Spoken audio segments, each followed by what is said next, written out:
ওম নমো ভগবতে বাসুদেবায় নমঃ। জয় শ্রীকৃষ্ণ, রাধে রাধে।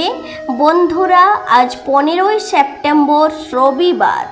আজকের দিনে ভগবান শ্রী হরি বিষ্ণু বামন অবতার হিসেবে আবির্ভূত হয়েছিলেন। সেই কারণে আজকের দিনকে বলা হয় শ্রী শ্রী বামন জয়ন্তী বিজয়া মহাদ্বাদশী তথা শ্রাবণ দ্বাদশী ব্রত আজকের দিনে পালন করা হয়ে থাকে। বলা হয় আজকের দিনে যদি কেউ ভগবান শ্রী হরি তথা বামন দেবের উদ্দেশ্যে একটি প্রদীপ প্রজ্বলন করে এই বামন দ্বাদশীর ব্রত কথাটি শ্রবণ করেন, এতে ভগবান শ্রী হরির পাদতলে তার চিরতরে ঠাঁই হয়। তাই বন্ধুরা, আজ এই শ্রী শ্রী বামন জয়ন্তী তথা বামন দ্বাদশীর দিনে একবার হলেও শ্রবণ করুন ভগবান শ্রী হরি বিষ্ণুর এই বামন দ্বাদশীর ব্রত কথা। আশা করি দর্শক বন্ধুরা এই ব্রত কথাটি শ্রবণ করে আপনাদের ভালো লাগবে। শুরু করছি ভগবান শ্রী হরি বিষ্ণুর বামন দ্বাদশীর ব্রত কথা। ওম নমো নারায়ণ নমঃ। জয় শ্রীকৃষ্ণ, রাধে রাধে। ভক্তরাজ প্রহ্লাদের পৌত্র বলি হিরণ্যকশিপুর মতো বীর ছিলেন, প্রহ্লাদের মতো ভক্ত ছিলেন, আবার পিতা বীরসেনের মতো দানীয় ছিলেন। তিনি সর্বদা দ্বৈতগুরু শুক্রাচার্যকে সর্বতোভাবে সেবা করতেন। প্রহ্লাদ হরিভক্ত হলেও বলি প্রথম থেকে ছিলেন বিষ্ণুদ্বেষী। বিষ্ণু নিন্দা করার জন্য প্রহ্লাদ বলিকে অভিশাপ দিলেন, এই বিষ্ণু নিন্দা করার জন্য তুমি রাজ্য হারাবে, তোমার অধঃপতন হবে। বলি ইহাতে ভয় পাইয়া বলিলেন, কি উপায় হবে পিতামহ? এমন অভিশাপ আপনি দিলেন কেন? প্রহ্লাদ তখন বলিলেন, উপায় আবার কি?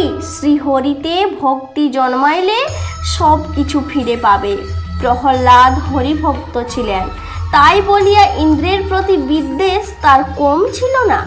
দেবতাদের তিনি শত্রু বলিয়া মনে করিতেন। 100 বৎসর ধরিয়া প্রহ্লাদ দেবতাদের সঙ্গে অবিরত যুদ্ধ চালান। বৃদ্ধ বয়সে প্রহ্লাদ পরাজিত হইয়া রাজত্ব ত্যাগ করেন। তিনি পৌত্র বলিকে রাজ্যের ঔরসত্ব করিয়া গন্ধমাধন পর্বতে তপস্যার জন্য চলিয়া যান। বলি রাজা হইয়া দেবতাদের সঙ্গে যুদ্ধ চালাইতে থাকেন।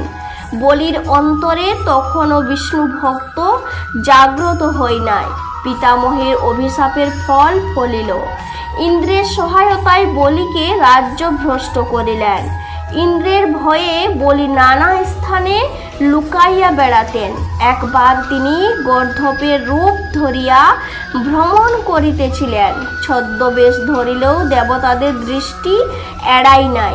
ইন্দ্র তাহাকে দেখিয়া চিনিয়া বলিলেন, হে দৈত্যরাজ, আজ না হয় তুমি রাজ্যহারা হইয়াছ, তাই বলে একই দুর্গতি তোমার। ছি ছি, কাপুরুষের মতো তুমি একটা গর্ধপের মতো আত্মগোপন করে আছো।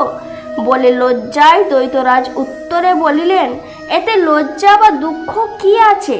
তোমাদের হত্যাকর্তা বিধাতা বিষ্ণু মৎস্য কূর্ম বরাহ ইত্যাদি রূপ ধরেছিলেন।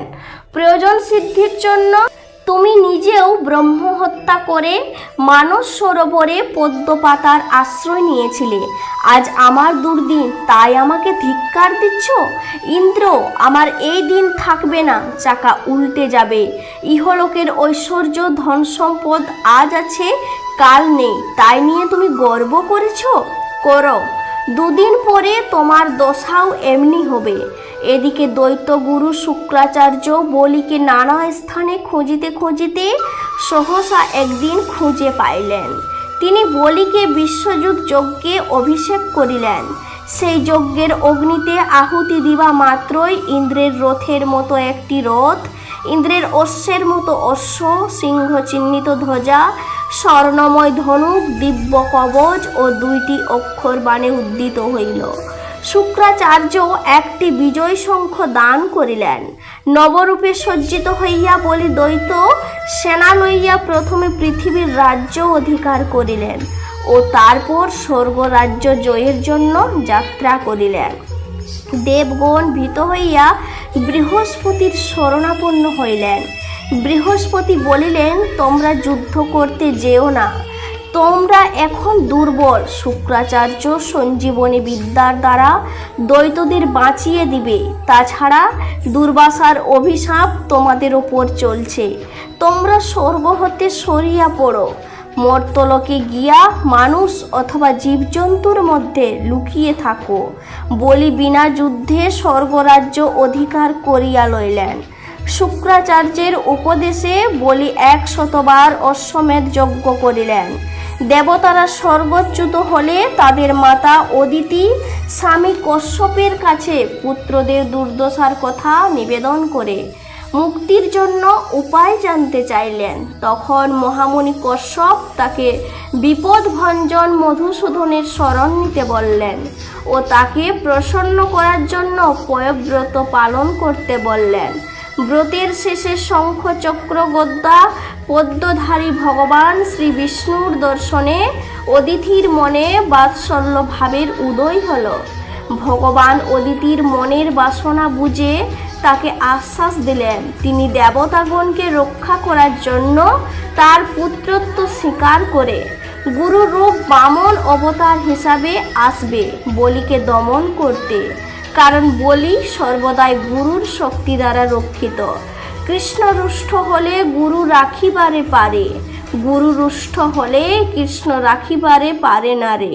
তাই বলিকে দিয়ে যদি তার গুরুর অসম্মান করা যায় তবেই বলির পতন অনিবার্য। পরম পুরুষ ভগবান ভাদ্র মাসে শুক্লা দ্বাদশী তিথিতে দেবমাতা অদিতির গর্ভ হতে অপূর্ব বামন মূর্তিতে আবির্ভূত হলেন। মহামুনি কশ্যপ আনন্দিত চিত্তে দেবগুরু বৃহস্পতির পৌরোহিত্যে বামন দেবের উপনয়ন করিলেন। উপনয়ন কালে দেবতা ও মহিষীগণ নানাবিধ উপহারে বামন দেবকে ভূষিত করলেন। দেবগুরু বৃহস্পতির উপনয়নের পর বামন দেবকে ভিক্ষা করতে বললেন। শাস্ত্রমতে নতুন ব্রহ্মচারীকে ভিক্ষা করতে হয়। দেবতাদের সহায়তার জন্য দেবগুরু জানালেন বামন দেব যদি নম্রতার তোটে ভৃগু কচ্ছক্ষেত্রে বলি রাজার যজ্ঞে যান তাহলে পর্যাপ্ত দান গ্রহণ করতে পারবেন। বামন দেব এক হাতে ছত্র আর এক হাতে কমণ্ডল নিয়ে রাজার যজ্ঞস্থলে উপস্থিত হলেন। বামন দেবের অপূর্ব জ্যোতির্ময় রূপ দেখে মন্ত্রমুগ্ধের মতো যজ্ঞশালার সকল ব্রাহ্মণ উঠে দাঁড়ালেন। মহারাজা বলি শ্রী বামন দেবের চরণতলে বন্দনা করে বাদ্য অর্ঘাদির দ্বারা তার অর্চনা করিলেন। বামন দেব বলি রাজার দানের প্রশংসা করে বলিলেন তার মধ্যে পূর্বপুরুষের সব গুণেই বিদ্যমান। বলি রাজা সন্তুষ্ট হয়ে বামন দেবকে কিছু দান দিতে বলিলেন। বামন অবতার বললেন বলি রাজা যদি আগে সংকল্প করেন তাহলে তিনি তার গ্রহণ করিবেন। রাজা বলি সম্মত হলেন। এদিকে দৈত্যগুরু শুক্রাচার্য ধ্যানস্থ হয়ে বলিলেন এই বামন কোনো সাধারণ ব্যক্তি নয়, স্বয়ং ভগবান শ্রীহরি। তখন শুক্রাচার্য বলি রাজাকে দান করতে নিষেধ করে বলিলেন শ্রীহরি দেবতাদের স্বর্গরাজ্য পুনঃ উদ্ধারের জন্য তাকে বামন রূপে ছলনা করতে এসেছেন। বামন দেব তার সর্বস্ব হরণ করবেন, তাকে দান করার ক্ষমতা বলি রাজার নেই। গুরুদেবের নিষেধ সত্ত্বেও বলি রাজা নিজের কথা রক্ষা করতে চাইলেন। এই প্রথম বলি রাজা গুরুকে অবজ্ঞা করলেন। তার মনে হলো তিনি প্রহ্লাদের বংশধর, শ্রীহরির পুজো করেন। শ্রীহরি যদি তার কাছে দান চান তাহলে তা দিতে, তাকে যদি নরকেও যেতে হয় তাতেও তিনি পিছুপা হবেন না। লোকে পাপ কাজ করলে নরকে যায় আর সে ভগবানকে সর্বস্ব দেবার জন্য নরকগামী হবে, এরকম উদাহরণ পৃথিবীতে আর কোথাও নেই। তখন বলি মহারাজ কমণ্ডল হাতে নিলেন আর ওং বিষ্ণু বলে জল ঢাললেন, কিন্তু জল পড়ল না। তার গুরু শুক্রাচার্য যোগ বলে বলি মহারাজকে আটকাবার জন্য কমণ্ডলের মধ্যে ঢুকে পড়লেন। তিনি যোগী ছিলেন, তাই ঢুকতে পারলেন না, আর তার ফলে জল বের হলো না।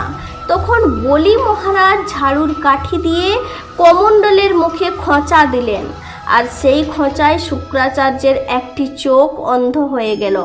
শুক্রাচার্য ক্রোধান্বিত হয়ে বলিকে অভিশাপ দিলেন, তুমি শ্রীভ্রষ্ট হও। বলি রাজা অভিশপ্ত হয়েও বিচলিত না হয়ে দান করার জন্য কমণ্ডল থেকে জল নিয়ে সংকল্প করলেন। বামন দেব তখন তার কাছে 3টি চরণ রাখবার জন্য ত্রিপাদ ভূমি প্রার্থনা করলেন। দানবীর বলি হেসে উঠলেন, আমি ত্রিলোকের অধীশ্বর, এক এক দিক পর্যন্ত দান করতে সমর্থ, আর আপনি ত্রিপাদ ভূমি প্রার্থনা করছেন? বামনদেব বললেন, তিনি সন্তোষী, ব্রাহ্মণ ত্রিপাদ পরিমিত ভূমি যথেষ্ট। বলি রাজা সম্মত হয়ে তাকে চরণ রেখে মাপ নিতে বললেন। তখন বামন অবতার দেখতে দেখতে বিশাল ত্রিবিক্রম রূপ ধারণ করলেন। স্বর্গমর্ত পাতাল অনন্ত ব্রহ্মাণ্ড জুড়ে তার বিক্রম প্রকাশিত। তিনি প্রথম চরণ পৃথিবীর সমস্ত ব্রহ্মাণ্ড ধারণ করলেন, দ্বিতীয় চরণে স্বর্গলোক অধিকার করিলেন।